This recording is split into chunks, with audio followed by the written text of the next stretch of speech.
part of the presentation today, and we'll be able to, hear your feedback as we get later into the agenda. Here's the overall agenda for tonight. Again, doing some overview, some thank yous. There's a lot of folks that have helped us get to where we are today with this project. Go over where we've been since the last time we've had an update and a public meeting. We're going to talk about the big picture of the project, the latest design progress and updates we've been making as we continue to make great progress, and answer people's questions, get your feedback on sort of where we are as we work towards improving this area, and then wrap up as close to 8:30 as we can. A couple of us might be able to stick around a little bit after that, but we want to make sure that the real content of the meeting is delivered within that time to use everyone's time wisely. So I really appreciate so many of you coming, and next slide. Marie. Hey, my name is Marie Law Adams with Landing Studio, and I'm just going to go quickly through the way we'll be using Can you just hold on 1 second? For this meeting. So a couple of the features that we just wanted to cover are the default setting for the meeting is that everyone will come into the meeting on mute just to minimize background noise. So we ask you to stay on mute unless during the question and discussion period you want to ask a question, then you can unmute yourself with the button on the bottom left-hand corner. Video you can turn on or off as you please with this button here. And then as we get towards the question and answer part later in the meeting, there's two features that we'll be using. One, if you hit participants, it will open up a window on the right-hand side of your screen that looks like this, where you'll see names of everyone who's at the meeting. You can find your own name and then choose to raise your hand, to virtually raise your hand, and then someone will call on you to ask your question or make a comment. And then the other way, if you would rather, you can hit the chat button on the bottom here. That will also open up a window on the right-hand side of your screen.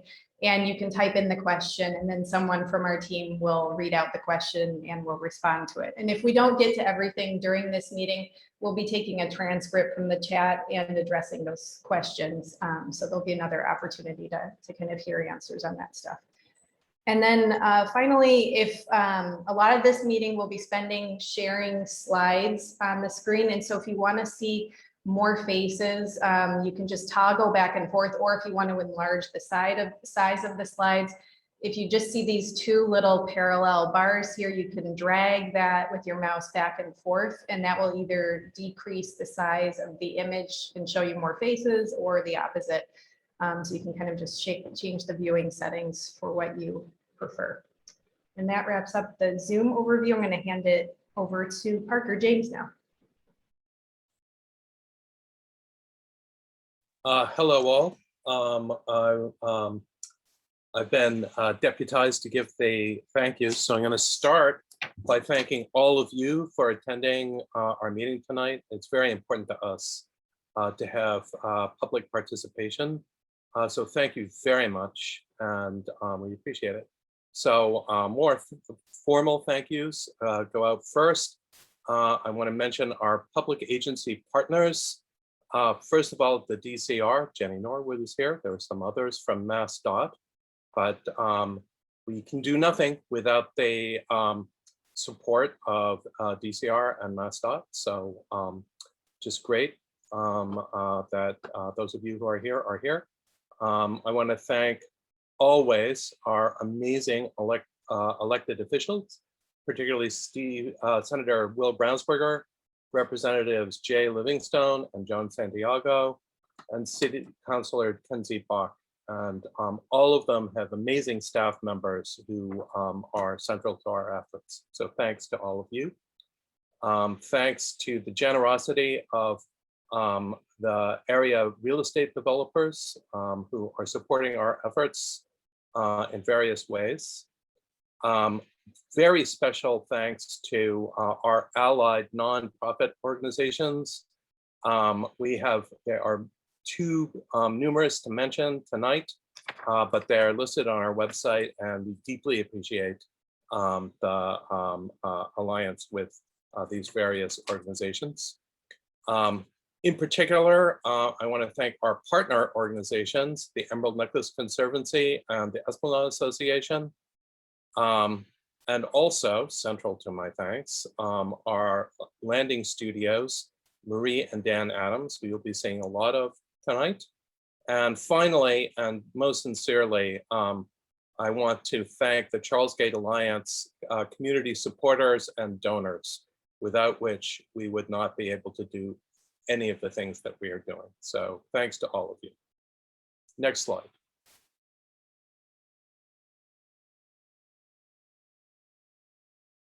I think this is Karen. Yes, back to me again. Karen from the Emerald Necklace Conservancy, for those of you that joined a little bit later.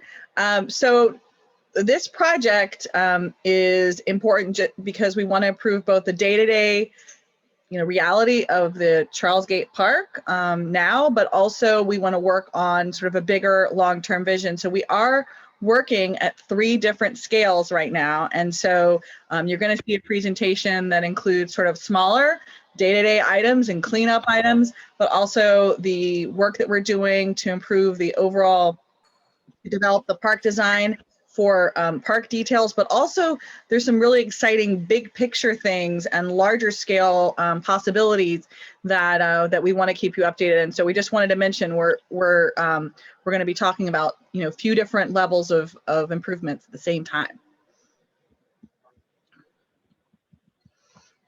So I think you're back to Parker. Parker, you might be on mute. All right, so back to me. Let me mention some things that have happened in the recent past. Over the winter, in the news, as well as central to our life, a sinkhole opened up in Charlesgate, and it was there was massive effort put in and funded by the DCR to fill the sinkhole and restore the landscape around it. So thanks so much for DCR. That was a very expensive project. Next, please. Ongoing during the summer months is the Charlesgate supported, we hire Project Place in order to maintain the park. So this is, you can see here, our board member, Maddie Siegel. Maddie asked me to introduce this. So Project Place is a great organization. They're a private nonprofit social service agency, and they provide opportunities for homeless and low-income people to develop skill and also to receive education. And then in the course of their engagement with these people, they help them to obtain both employment and housing. So we are extremely honored to be able to support Project Place, and we are thrilled at the true excellence of the job that they are doing taking care of the park. So it's awesome, and it is your donor dollars at work. So thank you all so much. Next, please. Emerald Necklace Conservancy organized 2 Charlesgate cleanups during Earth Week.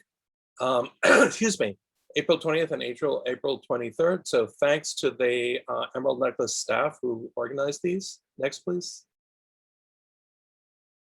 Emerald Necklace Conservancy with Charlesgate support also organized 2 summer concerts. July 15th was the Jamaica Plain Saxophone Quartet, and August 19th, next please, the Brett Gladstone, oops, I guess we took out that slide, Brett Gladstone piano concert. So the Charlesgate chairs, I'm sorry, don't have a picture of them, but they continue. We thought for a moment of bringing them in, but they're still very much in use. So we're going to keep them into place until late October. So we're happy about that. Just going to mention, those are the red chairs. I don't know if everyone knows what those are, but those are the red chairs that are out there that are movable and seem to be popular. Thank you, Karen. Next, please. We received, thanks to Margaret McCorney, who's our brilliant grant writing member of the Charlesgate board, we received a Fenway Park demonstration project grant to support planting 15 new trees in Charlesgate. And that is in progress. Permitting is very difficult. It's always difficult, even when you're improving an area, but we are, well underway with Conservation Commission and looking for 2022 for those trees to be planted. We've also supported a federal earmark request for the heart of the park, which is, as you're going to see, Section 2 in Marie and Dan's presentation. So more about that as we, okay. So also, we are well underway with our non-structural wall removal project. So you can see, here's the heart of the park, aforementioned, the north wall and the south wall. There are two non-supporting walls made out of concrete and pink granite that are going to be demolished in the next months. The actual demolition project will be relatively simple, but the permitting is complicated and it will take a long time. But we are well underway with permitting. So we're going to be very excited to get the walls down and to open the park up to exciting new uses. Next. In August, Samuels Associates, one of the local real estate developers, the developer of Parcel 12, has pledged $250,000 for the Charlesgate Revitalization Project. So we are extraordinarily grateful at the prospect of this extraordinary donation. Thanks, please. And finally, really great news, Massdot has incorporated daylighting, river daylighting, into their current plans for Charlesgate Park north of Beacon Street. As you'll see, this is going to be the part of the Charlesgate revitalization that will reconnect Charlesgate to the Esplanade and to the Charles River. So we're extremely excited at the prospect of opening up the muddy river as God and Olmsted intended, to direct, open, daylit connection to the Charles River. So thank you so much, Massdot, for moving forward with this. Next. And all right, I'm turning things back over to Karen. Unmute. Okay.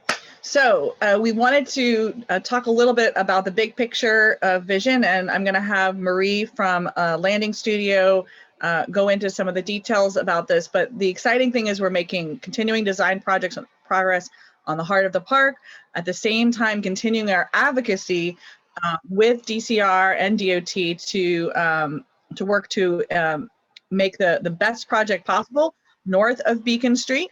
And also we've learned recently that there's some exciting progress with replacing the bridge over the Mass Pike, which is probably not one of everyone's favorite bridges in the neighborhood.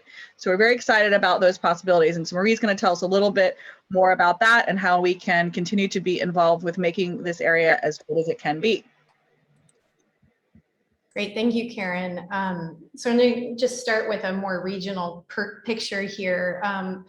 As many of you probably know, Boston was one of the first countries in the world that created a park network that both provides ways for people to move through green space, and with the case of the Emerald Necklace, which you see through the center here, it was also a stormwater management system, so providing a lot of functions as well as recreation for the city. And that connects to the Charles River. You see the Charles River Esplanade through here, the Commonwealth Avenue Mall connecting to the Boston Common Public Garden.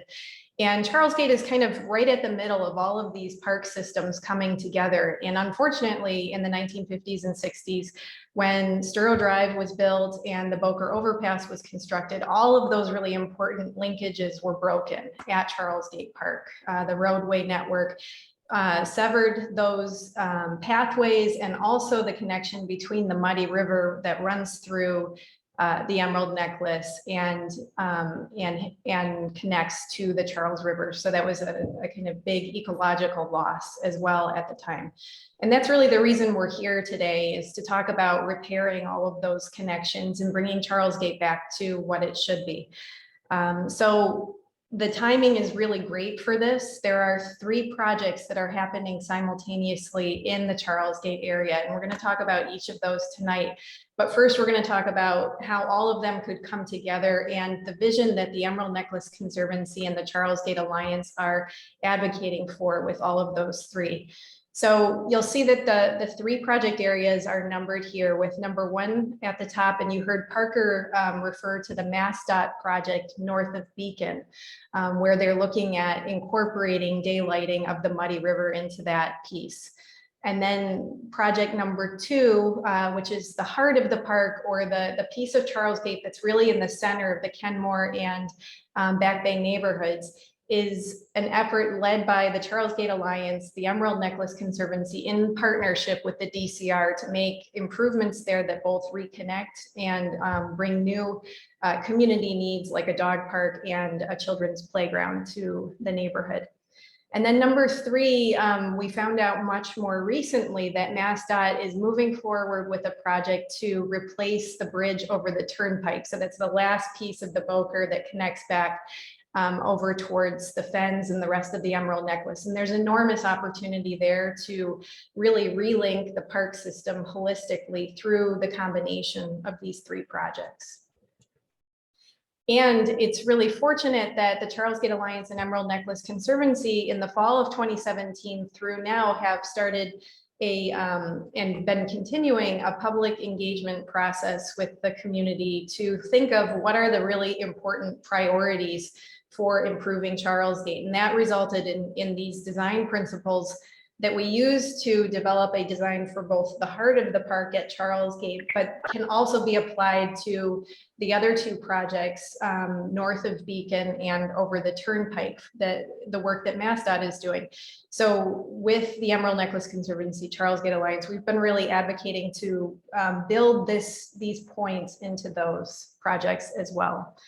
So that includes improving the Muddy River water quality and habitat. I think everyone who's kind of gone through Charlesgate has seen that there's a lot of trash floating on the river, a lot of untreated drainage that flows into it and really hurts the quality of the water, and that can all be improved.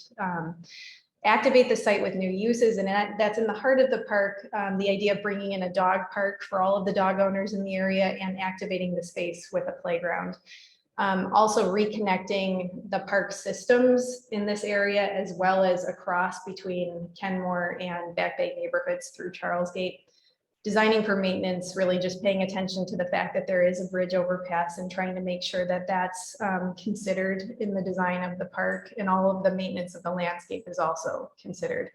And then celebrating the history of this place as an Olmsted landscape, part of the Emerald Necklace, a connector with the Esplanade, and its significance as one of the first water parks and pieces of green stormwater infrastructure in the country. And so the kind of overall plan, what this all looks like and how these 3 projects could come together is what we have here in the diagram. You can see with the bright pink color is where there would be shared use pathways that link all the way from the Back Bay Fens up to the Charles River Esplanade through Charlesgate Park, creating one kind of continuous circulation path that would allow you to walk or bicycle or wheel all the way from the Fens to the river, which is something you just can't do today through this area. In yellow, you see all of the dedicated sidewalks and pedestrian connections that are happening. In the blue, you can see areas for green stormwater management. So using natural systems, both soils and plants, to filter and treat stormwater before it goes into the Muddy River, which would help improve the water quality of both the Muddy and the Charles.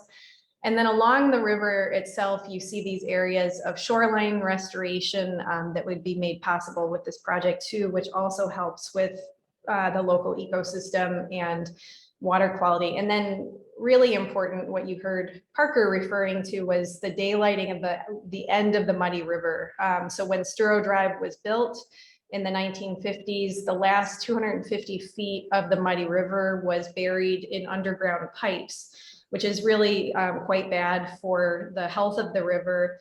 And the project now has the opportunity to open that up to daylight and create a kind of natural waterway connection between the Charles and the Muddy River right there.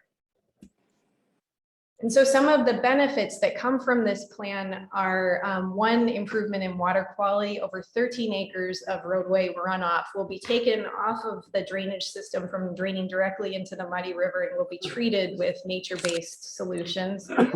Ecosystem and habitat benefits. So as I said, the 250 feet of river will be daylit. We can restore over 1,800 feet of riverbank, restore migration paths of critical species, especially herring.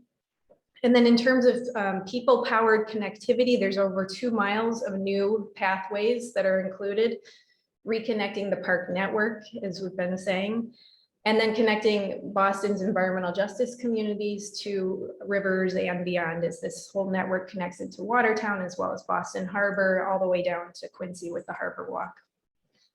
In addition, there's open space and community needs that are met in the project. Over 13 acres of underutilized or unused parkland would be revitalized. There's a lot of spaces that are kind of trapped right now between roadways that you can't get to or use, and these would become reincorporated as public park space.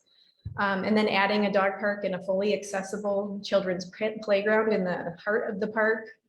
For safety, there are the 2 Massdot bridge projects at either end of this plan that would be replaced. And those are structurally deficient bridges that need to be repaired. Eliminate unsafe traffic merges and crossings that are happening around the area of Sturo Drive. And then increasing activity in the area by bringing new uses there. Additionally, climate resilience is something that's really important to the project. By daylighting the Muddy River, we would be eliminating an important flooding choke point. We would also be increasing the floodwater storage for increased storm events as they occur with climate change. And the plan incorporates planting of over 500 trees, which would significantly contribute to reducing the heat from the urban heat island effect in the area. And then finally, there's a lot of really important historic elements that could be restored as part of this, especially the Fence Pond Bridge, which is exactly where the culverting of the Muddy River happens. It's currently an inaccessible feature in the park, as well as the gatehouse, which DCR is currently restoring with DCAM. And then there's a series of Shorecliff bridges throughout Charlesgate Park that would also be improved. And that wraps up the kind of overall big picture piece of this.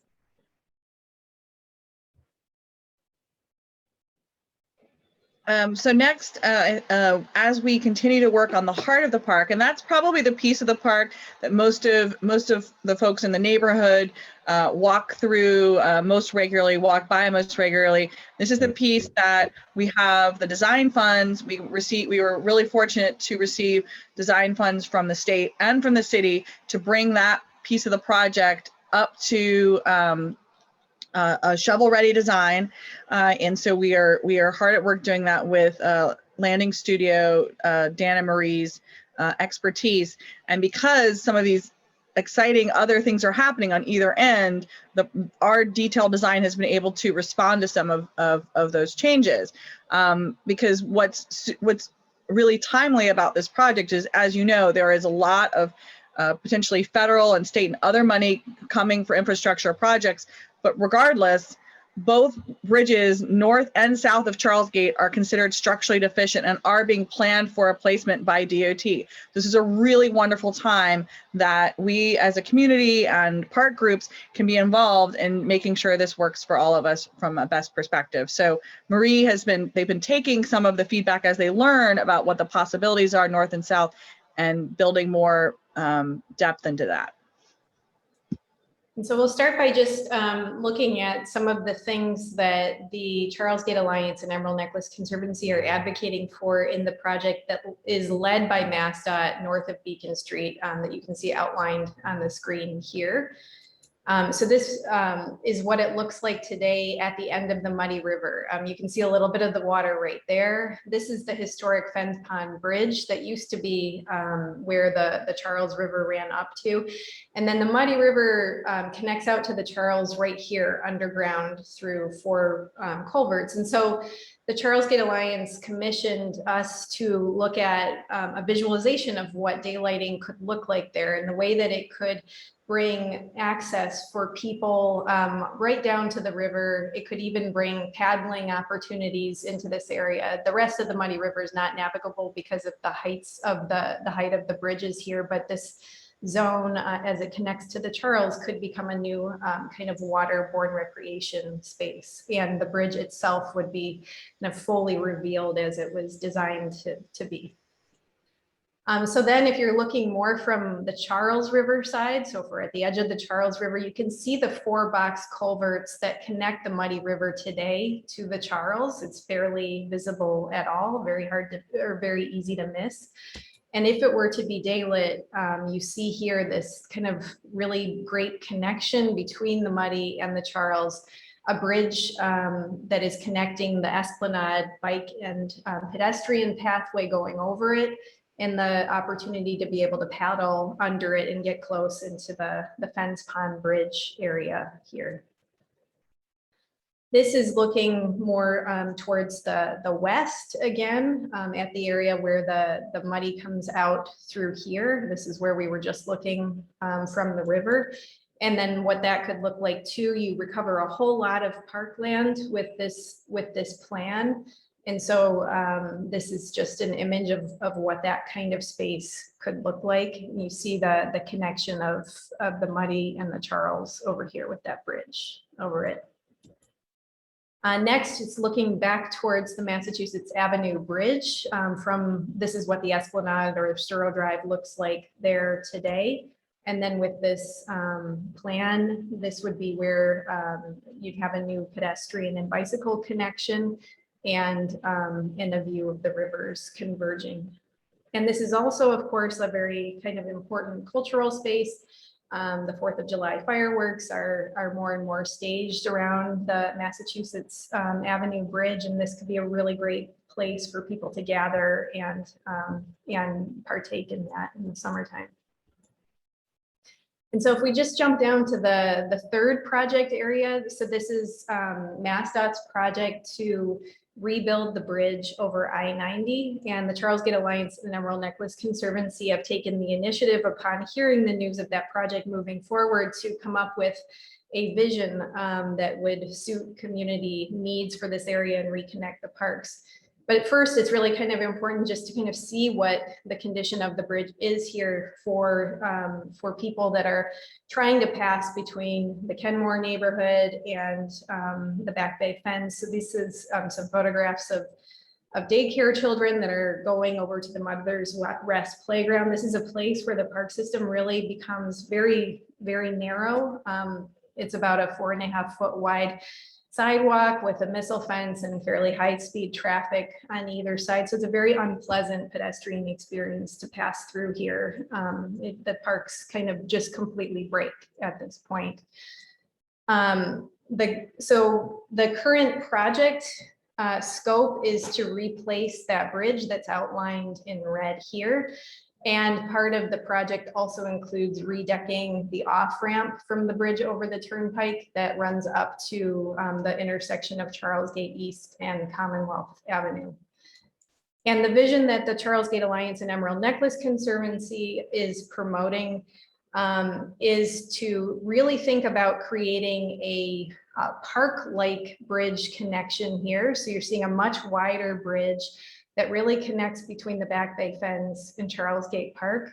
And a big piece of this vision is to say, well, why not just completely demolish this off-ramp bridge here from the bridge over the turnpike and move that off-ramp to the west side here, so that you get both the on and off-ramp traffic on this side connecting over, which creates a much more kind of normalized street connection here as you go back into the Fens.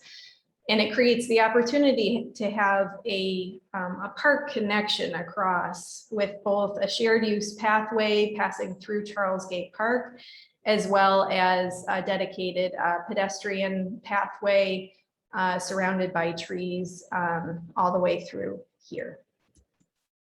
And then it also brings up the opportunity of creating an additional connection from Newberry Street and Charlesgate West as a new kind of entry into the south field of Charlesgate Park. And we'll be looking at this in a little bit more detail in a second in terms of how that could really activate the connection across on Newberry Street. And so these are some perspective views looking at what this opportunity could really mean on the ground. So if you're standing at Commonwealth Avenue looking back towards the turnpike today, you see that off ramp right here. And then if that were to be removed, it creates a really great opportunity to restore the shoreline of the Muddy River in that area. And then this is the bridge from Newberry Street to the area with the dog park that's always been in the Charlesgate plan. So you can kind of see that very clearly from here. And then if you're standing in the area that we call the circles, which is around the intersection of Newberry Street and Charlesgate East, you can see the off-ramp again here. And it's important to say that this off-ramp is something that's required a lot of maintenance. If you live in the area, you see that there's been quite a bit of repair work that's been happening there. So it's also beneficial to take this off as a bridge that just hasn't really been aging that well lately. And this is what it would look like if the bridge were removed. You can see the Surecliff historic bridge through here again, and then those opportunities for restoring the river shoreline along the two sides here as well. Yeah, this bridge, I will just say, is all constantly in repair. For those of you that you know are around it, it's constantly being fixed, and part of that challenge is likely that it sits in the river. So by taking it out of the river, some real benefits for the health of the river.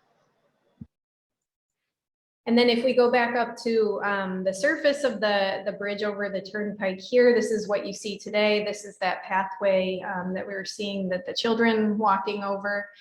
And this is what it could look like if it were treated as a real kind of park land bridge connection with a bicycle pathway on the one side and then a dedicated pedestrian path on this side through here, and then planting trees for shade, smaller trees for shade, to kind of really reinforce that sense of being in the park as you move from the Back Bay Fens to Charlesgate.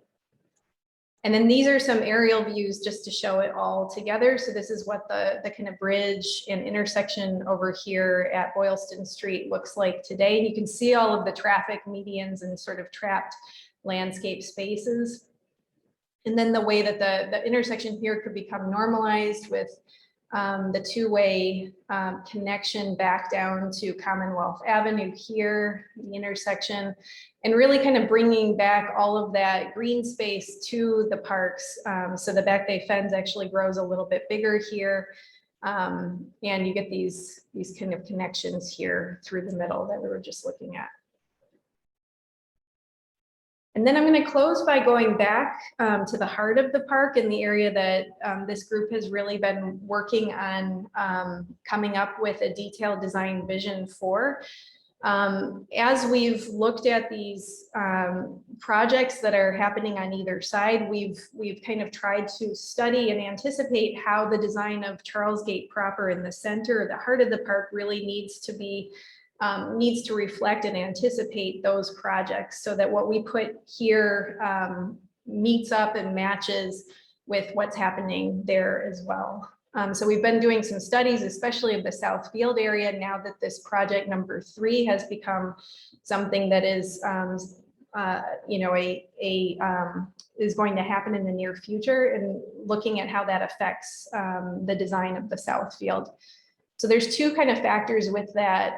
One is the alignment of the Newberry Street Bridge that is meant to kind of really connect Newberry Street into the Charlesgate Park.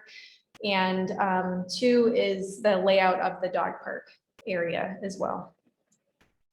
And one of the kind of factors that we've been trying to take into consideration with all of this is the changing character of the Back Bay Kenmore area, and especially the changing character of Newberry Street, with a lot of developments that are in the works in this area right now. And there's a lot more than what we're actually showing on this map, but this is what is included just within this specific area. So especially thinking of parcel 12 and the Harvard Club developments, and how that's going to bring a lot more foot traffic onto Newberry Street, and kind of change what kind of street this is, along with the opportunities for parcel 7 and parcel 8 on the other side here. So we really wanted to think about, is there a way to better connect and really make Newberry Street a new entrance to Charlesgate Park, in addition to the connectivity that we've laid out that really goes from the Back Bay Fens up to Sturrow Drive and the Esplanade. So this is the plan for the South Field that we currently have and have shared in the past. You can see that Newberry Street pedestrian bridge through here, and how that links into a shared use pathway that heads north up to the Charles River Esplanade through Charlesgate Park. And then the big dog park area and the smaller dog park area, and then also the green stormwater management zone that's happening here. And so we started to study, and so this is just a kind of more abstract version of that. And we started to look at what the impacts of the bridge replacement project would be, and this vision that the Charlesgate Alliance and Emerald Necklace Conservancy is advocating for there, with this real park-like connection. So we did a series of different studies that looked at different bridge configurations over the Muddy River. And the reason for this was to start to think about, well, you know, we really want to make this bridge something that makes you feel connected from this side of Newberry Street all the way across and through Charlesgate Park. And so maybe the orientation of that bridge should shift from what we have, which was located like this. One of the main constraints that we have is that there is, you can see in the dashed green line here, an MBTA tunnel that's running underneath the park. So there are limited opportunities for locating that bridge structure to avoid placement right over the bridge. So we looked at all of these things. We weren't finding necessarily a great solution, but then we started to think more holistically about moving some of the elements that are in the South Field, and came up with this study here. So this is just a fairly new study, but we wanted to bring this to everyone's attention tonight to kind of take a look. And so this is looking at an idea of doing stormwater management both at the street along Commonwealth Avenue, as well as at the border with the Mass Turnpike here, and then creating the dog park right in the middle. It also involves moving the Newberry Street Bridge into this alignment here, which is a little bit lower than it was in the earlier plan, which allows for a better connection from Newberry Street itself. So if you're standing here walking down Newberry Street, it's more visible and in your line of sight, that connection all the way through. And then I'll talk about the connection that we're proposing over on this side with Newberry Street and Charlesgate West on the Braemore side. Previously, the bridge also involved changing the Circle Plaza areas, and now we're relocating the bridge so it doesn't affect that anymore. And then you get the dog park, both with the larger area and the smaller area here as well. And so this links up into the shared use pathway, connects into that path that is in the bridge over the turnpike, and then goes up north or south to the Fens or to the Esplanade. And then we were also trying to anticipate if the Massdot project doesn't adopt the vision that was promoted by Charlesgate Alliance and Emerald Necklace Conservancy, what would the dog park look like in that case, so that we can move forward with the design in either case. And it works really well in this case as well. The kind of major difference between the two is that the Charlesgate Alliance's vision removes this rampway. So you can imagine the dog park would have a really nice direct view of the Muddy River in that case. And then in this case, if that project doesn't happen, we still have the rampway, but you do have a very large dog park and then the bridge connection leading to the shared use path up to Commonwealth Avenue and north to the Esplanade here. And so then just to evaluate all of this, we took a look at how does this compare to the size of other dog parks in the Boston area, and we're doing quite well. So the current study that we showed has the dog park size is about 17,000 square feet, which is bigger than any other dog park in Boston. And then without the bridge enhancement is also in that category. So we felt pretty good that it's a very sizable and generous dog park for all of the dog owners in the area. And then these are just, I'm going to close with just two visions of the new entrances from Newbury Street on either side that we've been studying. So this is on the Braymore side, Newbury Street West at Charlesgate West today. There's this kind of, pathway that people use to get up to the bridge over the turnpike. And we're proposing a new underpass connection through here so that there's a direct entry into Charlesgate Park and that pathway that we were looking at in those plan studies. The dog park, you can see a little piece of it right here. And you can see a little bit of that bridge that goes over the Muddy River and connects over to the other side of Newbury Street there. So you really get this connection all the way across both sides of Newbury Street from here. And then in this case, this is standing on the side with the Somerset. So we're standing on Newbury Street east of the park at Charlesgate East. And so this is an area where you can see that there's actually no sidewalk at all on this side of the street or along here. The circles are over here. And so the proposal is to create a raised intersection here for pedestrians to connect in, and a new sidewalk that connects to the bridge that's going over the Muddy River here, or a connection this way again towards a sidewalk pathway to that bridge, so that you really start to kind of see that connection across Charlesgate Park and get a brand new entrance into it from this area, which we think would really activate this corner of the park, which gets forgotten now because it's really not connected by any pathways at all. And now I'm going to hand it back to Karen to talk about some next steps.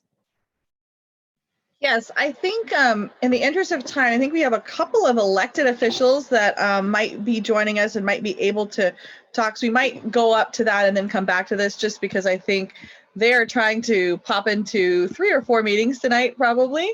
Julia, is Will or Jay still, is Senator? I believe they're both on the line still. Oh, great. So is Senator Brownsberger available? I am. Great. If you'd like to, so Senator Brownsberger has been a huge proponent of this project and has even gone as far as to provide these visions to DOT. And so, Senator, if you'd like to say anything to the group about your thoughts on the project or what we should do, next steps or other things like that, that'd be great. Okay. Let me just really quick do a little history review and then look back and look forward. Looking back, this conversation really started in, I think it was 2013 or 2014, when Massdot made a decision against the advocacy of many in the Charlesgate community to rebuild the Bowker rather than tearing it down. And I supported that decision by Massdot because they had to do it. There's no way that you could actually not have ramps through that area and have Longwood function. And that was a tough decision. But at that time, Representative Livingstone and I both made a commitment that we wanted to support the transformation of this area into a vibrant urban park. And what emerged as those conversations continued was that there was a little bit of a vacuum of leadership around the creation, the care for the Charlesgate space, because it was right at the intersection of multiple organizations' primary focus. And I was thrilled when Parker James and Pam Beal and others stepped up to the plate to say, we're going to form the Charlesgate Alliance, which is going to create a focus on exactly this area. And the Emerald Necklace has been a wonderful partner for them.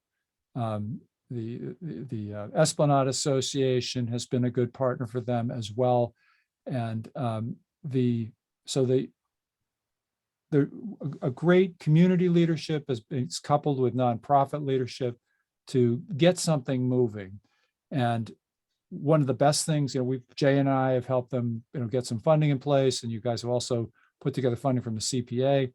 And the community leadership made a brilliant choice in bringing in the Landing Studio, Dan and Marie Adams, who have done such wonderful work in very challenging spaces down at the Ink Blot. If you haven't been down there, you should see the work they've done down there. And then you can see the quality of the vision, the way they've been putting together the elements of a really challenging space. The other people that really deserve a huge shout out is the leadership, the engineers at Massdot. There's a guy named Steve McLaughlin, who has just sort of, for several years now, really just worked and come through several generations of vision as to how to redo this Starro Drive intersection to a place where we can actually envision daylighting the Muddy River. And I think to me, that's the central thing that has to happen to make this park really attractive. As long as that river is, running through culverts and is covered with pond scum. And by the way, the shout out to the folks with the water go, because they're helping a lot to make it look better. But we really need to put a permanent transformation in place and daylight that river, and that's what's really going to improve the quality of the river experience. And I want to give a shout out also to DCR. I see Jennifer Norwood on the call. There's a great group of civil servants in DCR who are really committed to the parks and the quality of urban life. I always feel they're a little overextended.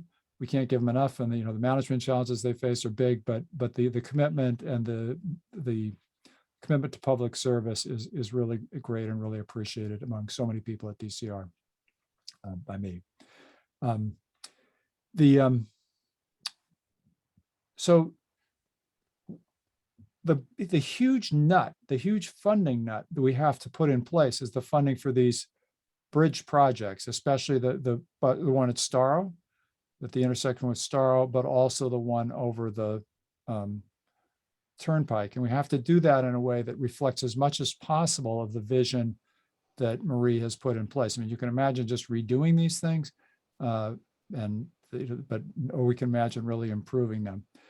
And so my focus these days is to build public and build enthusiasm at the senior levels of Massdot and above, up to the Secretary of State's Administration, Finance Department, and the governor's level, and also with our congressional leadership, to just get people to see the vision that the Adams folks and the Massdot engineers have put together. The potential is so great. And the good news is that I think this project really does kind of sell itself. I mean, once you see it and you see the potential for improvement. And so I see at this point a lot of enthusiasm at the top levels of Mass Highway, at the top levels of Massdot. So I think we should all be really hopeful, because that's what it takes. It ultimately, at the end of the day, things happen in the public sector when the public sector executives buy into it. We can advocate all we want, but ultimately things happen because a public sector executive, whether it's somebody at DCR or Massdot, buys into it. And I think the level of buy-in is really high and going up in Massdot for what we're talking about here. And once those guys really buy into it, and we're at a time when there is money flowing, I'm really hopeful that we'll get this thing done. So I'm looking forward to the future on this. Thank you so much, Senator. Excellent and hopeful words. Great to hear the history also for those of us that are newer or older to this. Thank you so much. And we have Representative Livingstone, who also I think has joined us. If you would like to say a few words. I think I see his chair. Oh, no, there he is. I'm going to be super fast with this. Sorry. This is Jay Livingstone, and I'm in my house doing too many things. And I'm just so excited. I was thinking, as Will was speaking, back to where this began, and he and I were so discouraged after the first advocacy regarding the first repair wasn't where we wanted to be, and came up with a list of people to invite to a meeting, met with a very small group at BU, and I never envisioned the pictures that I saw tonight would result from that small group and all the efforts that have been taken since then. And it's really a credit to Parker and Randall and Pam, and then getting Karen and Julia from the Emerald Necklace involved, really supercharge this, and help from the Esplanade and Landing Studios. It's been a tremendous team effort. And like Senator Brownsberger said, it's also been great. What you often get with efforts like this, where you have dedicated people coming up with great ideas, is policymakers respond to it. It made it so much easier for Will and I to advocate for money and for John Santiago to join us, and resources and attention from Massdot and DCR. And so I think this is in a good place where with some of the federal money, we're trying to get big chunks of this paid for. But we're in this position because of several years of work by everybody. And I'm honored to play a role with respect to that. And I'm really pleased at how it's coming out. And I cannot wait for the Muddy River to be daylighted, for the all these parks to be really transformed, for there to be a dog park, which is desperately needed, and all the other changes. So thanks for everyone for supporting this effort. It is, like everything that is successful in politics, it is a tremendous team effort to get us there. And so I hope everyone will continue to be involved. And I know I will be. So thank you. Amen. And let me just add, I mean, Jay's been a spectacularly effective partner in this. And I also see somebody I neglected to mention on the call, was Herb Nolan. Herb's leadership in creating design concepts early in the process is part of what got this off the ground. Herb's guidance in trying to think through how to put together, a park process and move it forward was part of what led us ultimately to the relationship with Landing Studios. And he's been wonderful with our highly respected friends at DCR and helping engage with them as well. Thank you, Herb, and thank you, DCR. Thank you, Massdot. Thank you, everybody, again. Thank you, Senator Brownsberger and Representative Livingstone. There's so many people to thank, and Herb Nolan and the Salomon Foundation, provided that first grant that sort of got us off the mark at the beginning. So really indebted. I know the Salomon Foundation has a history with this site that goes back even Herb does even longer than that. Mike Nichols from the Esplanade Association is here. And Mike, I didn't know if you wanted to say a word or two before we go into some next steps. Sure, I'll just be brief, since I'm sure folks are here to hear from others. I also want to thank the senator and the rep who spoke immediately before me, who have put in just so much effort, not just to this project, but to much that's happening on the Esplanade and in this part of the city. You know, we're pleased to be partnered up with the Emerald Necklace Conservancy and Charlesgate Alliance. We think this is, of course, the missing link in the broader Emerald Necklace and the connection between that park system to the Esplanade. Very likely the two busiest park systems in Boston that are severed by just a couple hundred feet. There's some really wonderful plans that are proposed. We're delighted to be partnered and supporting and looking forward to the next steps.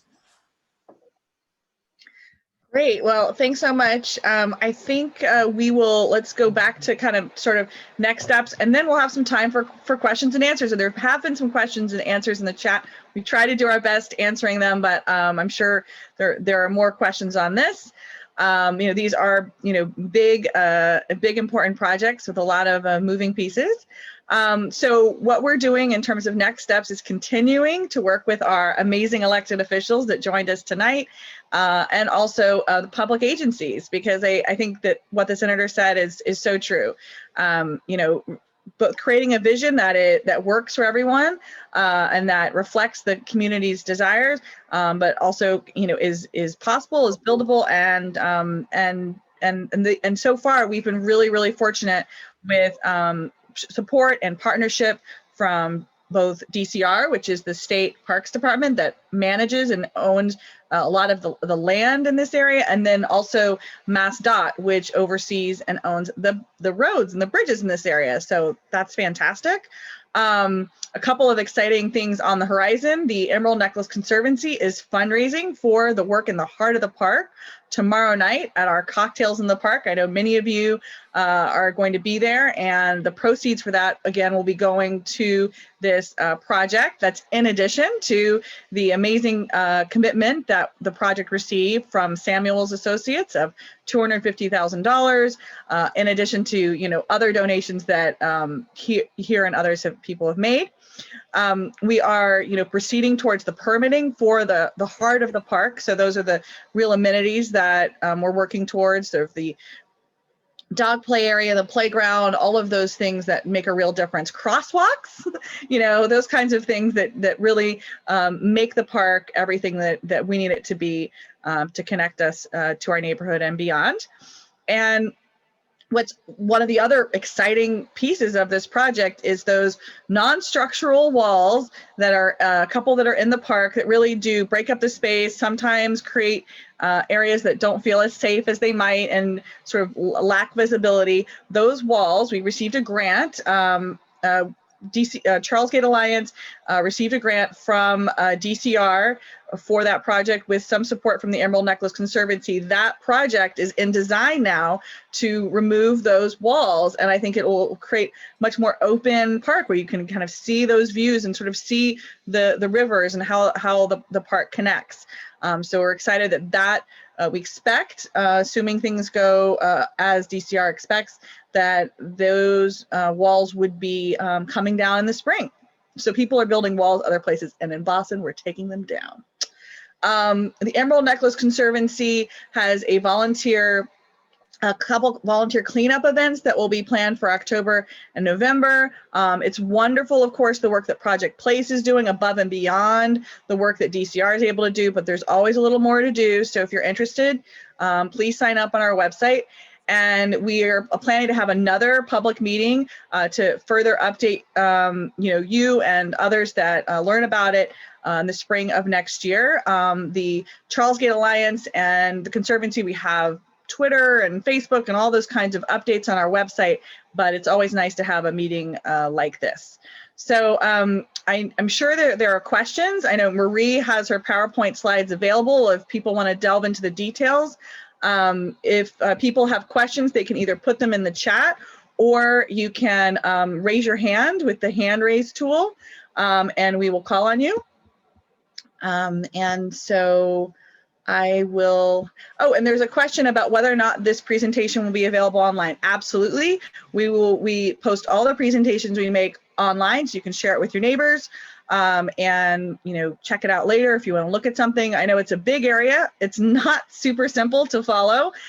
So you might also just want to look at it again. So let's see, are there, Marie, do you see any questions that we should answer in the chat? I don't see any raised hands, do I? Don't think so. It's just completely clear. No question? running through. It looks like a lot of the questions were answered. But please raise your hand if there's something that hasn't been. Maybe Jenny Norwood from DCR, can I put you on the spot? Would you like to say anything to the group here? It was so wonderful to have you.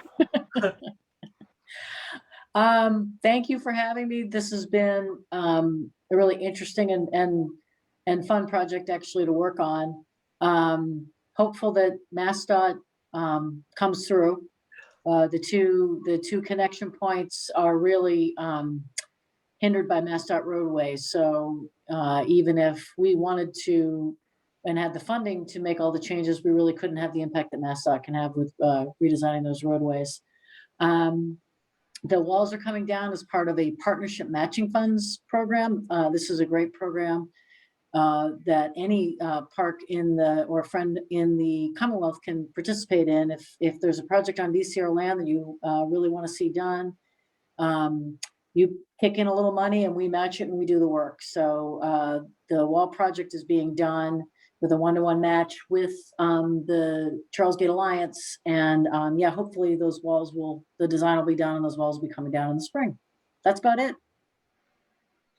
Great. Thanks, Jenny. Jenny's been a real partner as we talk about all the basics all the time. Lights, fences, garbage, what have you. Any other questions or comments?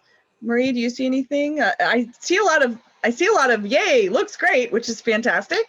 And I guess I would just say, please continue to follow us. Maybe we could pull up the slides that have the places people can check. Oh, and it's all been cut and pasted into the chat, so you can take all of those links and other things like that to pass around to your neighbors and to others. We continue to engage with other park. Oh, I see a hand. Richard from Fenway CDC. Thank you, Karen. Yeah, let me lower the hand. I'm just curious, knowing the kinds of things that the Samuels team are going through over at, I think it's parcel 12, where they're building a ramp, well, a bridge over the pike. It's not structural in the sense that it's going to support big buildings, but it is a park. And so the park idea here seems to be taking the playbook and bringing it down there, which seems to, I think, to be a great idea. I'm just wondering if any rough structural thoughts have been done about what it would take to actually, pin down the footings and put stuff down over the pike. Is the bill pretty astronomical? DOT is going to laugh at us. Yes, I also like it when they don't laugh at us. But the good news is they haven't. What's kind of interesting is that when they build these big projects, they often have to build a temporary bridge while they're working on the other one. So there's potentially some value in this. I'm not going to speak for DOT. We did ask them if they had an update for us. They don't at the moment, but they are looking closely at the design that Senator Brownsberger provided them. And, we did try and provide something that has some logic. I mean, the good news is that there's a lot of public land in that area because the original bridge that used to connect the Charlesgate area and the Back Bay fence was that width. We are essentially, this is sort of an ode to Homestead and H.H. Richardson who designed this, and we're basically using the existing kind of right-of-way, meaning the public space that was there. And so some of those supporting walls are still there. I am not an engineer, and I'm not going to try and say that I know exactly how this would be built, but I think we're further along than we might be. Oh, and how much money, or okay, I don't know what the budget will be, but they are going to be spending many millions already, and I'd like to think that maybe there's a possibility, especially with so much federal climate money, connectivity, green connections, resilience. There's a lot of things that this project does that I think connects to a lot of the things we're talking about when we talk about Build Back Better. So I'm hoping that those might be possibilities for us. Thanks for your question. I see that Pawabi also has a question. Please. Thanks, Karen. I am just really impressed with everything that I'm seeing. I guess I've been a little bit out of the loop on it, so I'm really happy to see the work that Marie presented, and I've always been interested in how the green infrastructure piece has been incorporated, and I'm thrilled to now know that the buddy daylighting is going to happen at some point. I guess my question was a very small one initially, and then sort of a larger one. I had asked about the sinkhole. Do we know what caused it? And if not, we can just move on to my second question. So I don't know if I'm the perfect person to answer this. I believe that they found an abandoned storm structure. It was something that they hadn't known, it hadn't been on the plans, and it connected back towards Charlesgate East, and they filled the whole area. But I see Parker's finger, and I'd like Parker to answer better. So the perfect person to answer this would be, of course, Marie. But my understanding is that, Pallavi, it was an old connection between the Stony Brook conduit and the Muddy River that was built the way that they built pipes 100 or 120 years ago. It was, isn't this right, Marie? It was like wooden. Yeah, and Jenny Norwood, I think, knows all the details of this. Oh, no, you don't. Okay, well, yes, from what I have heard, you are right, Parker. It was a wooden culvert. Yeah, I know enough to be dangerous, but I am not an engineer. And I believe when we did the tour of the gatehouse, that's what Bill Goda told us, that it was a Stony River or a Stony Brook conduit. It was an old link directly to the Muddy River. And I believe the way they didn't dig it out, they filled it with concrete. So it's, still theoretically, I guess it's still there under the surface. It was a big job and, cost the DCR a fortune. And I'm assuming that it was caused by just it collapsing on its own weight, maybe because of okay, perfect. And then my question really about in terms of phasing, I guess Marie, you mentioned that the heart of the park, and I hope I got this right, the heart of the park is going to be phase 1, and the Massdot portions are going to move along with Massdot timeframe.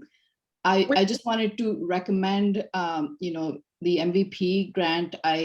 If there's a way to kind of quantify, both the flood storage being provided, as well as the water quality and ecological restoration benefits, knowing that upstream also we are looking at the dredging on certain sections of the Muddy. I think it'll be a really powerful project to present for the MVP, next round of MVP funding. So I just wanted to put that out there and suggest that. Thank you. That's a great suggestion. We don't know precisely what the order of the project will be. We are going to be as shovel ready as we can be with the heart of the park. We have also heard that maybe the bridge over the Mass Pike project is moving more quickly. We don't precisely know, but we do think that they are hard at work to try and figure those things out. And we want everything to be ready when funding is available to do the right thing as much as possible. I see Jessica has a question. Yeah, my question, I'm back to this Stony Brook conduit, because there are 2 Stony Brook gatehouses. There's the one that's up by the Emerald Necklace building on the fens, and then there's the one that's near the Charles River. And my understanding, the last time the best hydrologic study that I've seen is that then there's Stony Brook at some point has an overflow into the old Stony Brook gatehouse at the fens, but it had been going all the way to the Charles and going through that gatehouse. And is the conduit that you see has collapsed, that main one that went down to the Stony Brook gatehouse there's another one still? Or it was an old sort of outflow So it was about pretty much even with the end of Marlborough Street and Charlesgate East. I think it may have gone across Charlesgate East there. Okay. Didn't it connect, Marie, directly to the Stony Brook conduit? Yeah, I Oh, believe it connected to so. the conduit. but it's Yeah, not- the main conduit wasn't affected at all by Okay. the sinkhole, but we believe that wooden culvert connected to it. Yeah, because there was a storm sewer pipe that parallels the Stony Brook conduit too. And that actually is older. I love this group. I love this group. It's so great. It's so great. I think we've been discovering some new ones, in this project. I'm sure, and quite frankly, all the more reason why this area needs some work, right? We have Yeah, that's right. surprise pipes. I mean, luckily no one was hurt. A sapling did meet its end at the bottom of the hole, but How deep was the hole? several feet. But no one was hurt other than the sapling. Parker? I'm gonna finish up in chat, so just take a little. Okay, thanks. Peter Pepesh has a question. Do you want to take another question, Karen, or? Yeah, sorry. No, that's okay. Peter is asking what will happen to the granite blocks when the two walls are removed, and is there any chance of finding some inventive applications or reuse for them within the project? Yes, we are working, actually, Margaret Picorni, amazing volunteer leader, one of the leaders of the Charlesgate Alliance who's here, as we've been working very closely with the DCR design team and the specifications to try and salvage as much as possible of it that, it makes sense. It's not as thick as you think. When you look at it, it looks like it's several like feet thick, but it's actually more of It's a fascia. a fascia, yeah, so it's a few inches thick. We know that they're held in with dowels, so it's possible some will come off as whole pieces. It's possible some will break off, but we are definitely on the same page trying to see how much we can save and reuse of that. So it's great. I love all these recyclers in our group. Karen, for what it's worth, I don't know if it'll work, but I found a Google Street View map, and you can get a look at the wall if you go, it's in the chat. If you go up kind of the ramp from 2 Charlesgate West, like you're going to get on the bridge, just before you get up there, you can look down at the wall. And it's like you said, it's very narrow. It's like a wing wall. And I don't know if that link will work for people, but otherwise just mouse around on Street View and go up the ramp, and then you can look down at it. It's bizarre. We tried to count the blocks from a photograph, and we think that there's 1,600 blocks. Wow. They're all different sizes. They're probably 7 to 9 inches deep. So we're very focused on trying to salvage them in some way, but it's a very complicated process. Jenny's working with us to try and figure this out. So yeah, the hard part is the way to salvage them is to take them out one by one. We don't have enough money to pay enough people to take them out one by one. So it's got to be a balance between sort of more efficient demolition and salvaging, salvaging the granite. So we're all over it though, Richard. We're all over it. Yeah. Well, if there aren't more questions, perhaps we can allow, I think a few of us can stay on till 8:30. I don't want someone to show up late and us all be gone. But we can let people go about their evenings. I'm super excited that so many of you took your evening to participate in this. There'll be more to come, more updates, I'm sure.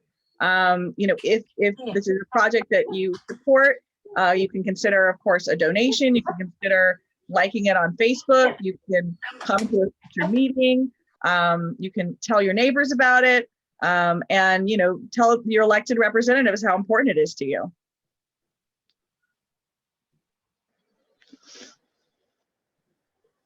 I guess if there are no other questions, thanks everyone for coming, and a few of us will stick around if people want to talk more about culverts or water quality or anything, any of the other details. Thank you so much. One of the cool things we saw in the gatehouse. I'll leave with that one. Oh. Thank you all so much. This was absolutely great.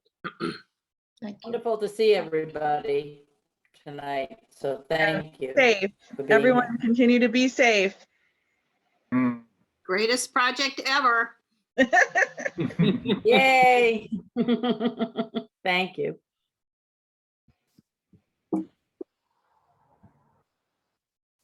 Bobby, oh, go ahead, Karen. Thank There you. was a question, there was a question here about where the Storo Drive goes when you daylight the muddy. The Storo is maintained. All of the traffic and the cars can still go. The Storo Drive is still there. It gets shifted over, and Becomes a viaduct and you walk underneath it. so you go under it. You go under it. And the shot that Marie showed, which shows the pedestrian ramp, directly to the right, out of the shot, is where the cars continue. So there's a lot of space right now and a lot of the curlicues that the cars do. And so it gets kind of a little bit more compact and allows for more space for people and parks and the water, but still keep the vehicles, all the access there. At least that's the latest that we've seen from Massdot. More to come on that. We know we've definitely continued to give them feedback on that. We do hope to have an updated design at some point. Massdot DOT doesn't have as many public meetings as the Charlesgate Alliance and the Conservancy does. Pallavi has asked an interesting question about the CSO. Marie, do you have an answer for that? My impression was that it was sort of permanently open. I think what we heard from Bill Godey is that it no longer discharges into the Charles River, but connects into the marginal conduit. It is taken. But there's something that goes straight. Yeah, that's the water. That's the storm drainage from the Stony storm Brook. drainage. Yeah. So That's just a free flow under the gatehouse now, no gates or anything. And then the sewer, the sanitary sewage takes a right turn and goes on the marginal conduit. Oh, for all your people that like salvaging old cool things, there are some conversations afoot to try and salvage some of the beautiful old metal gate elements that are these large turning wheel things. I'm saying it wrong, in the gatehouse. Now that it's being renovated for use by a DCR staff that manages the water management systems. That a beautiful old gatehouse is being renovated to allow for active use again, which we think will be really great because more eyes and ears on the park we think is a great thing. And that building is really needs some work. Parker? Does anybody want to come for a tour? I do. Great. Yes, I would. We have regular tours. I will take you one-on-one. There's nothing like seeing it in person. So please reach out. I live right around the corner. Go anytime.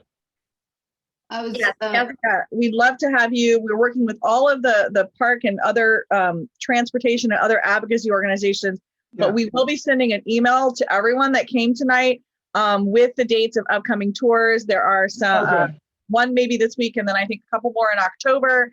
And I know Parker also wants to make himself extremely available. So I'd like that. I've got special interests, and I'm like trying to organize people from the upper Stony Brook Valley, which is what the background of my picture is, of my frame. That's the view from Crane Ledge in Hyde Park, looking across Hyde Park, which is all the Stony Brook Valley. So this is the granite outcropping that's 70 feet high. Not something you think about being in the city of Boston, but it is. And now there's somebody that wants to build a 270 unit, multiple building apartment complex right next to it. So there's a big I don't know if I'd call it a battle, but all the neighborhoods are up in arms and are getting really organized. So I've been spending my time at 2 meetings a week usually on that. Organization works. Yes, one tonight, one tomorrow night, I think this week. So I will just mention that Nika Trifanova just put in the chat to remind everyone, and we will be sending information about that. There's a tour on the 24th, which I believe is this Friday at 11, October 21st, and October 29th at 11. But we will send you an email with that information so you can sign up. We definitely find that being in person in the park and walking around these things is really eye-opening, because these are huge spaces, huge, I mean, big pieces of park that are not currently really providing a lot of activity and positive environmental things. One thing we mentioned is, the river is not super healthy. It is in fact a D-. We didn't talk about its grade. It's very low. I never got any D's in school. But anyway, it's a D-. It is the biggest, it's the lowest rated by far tributary to the Charles. What about the 7 o'clock Charlesgate meeting? I'm sorry? Oops.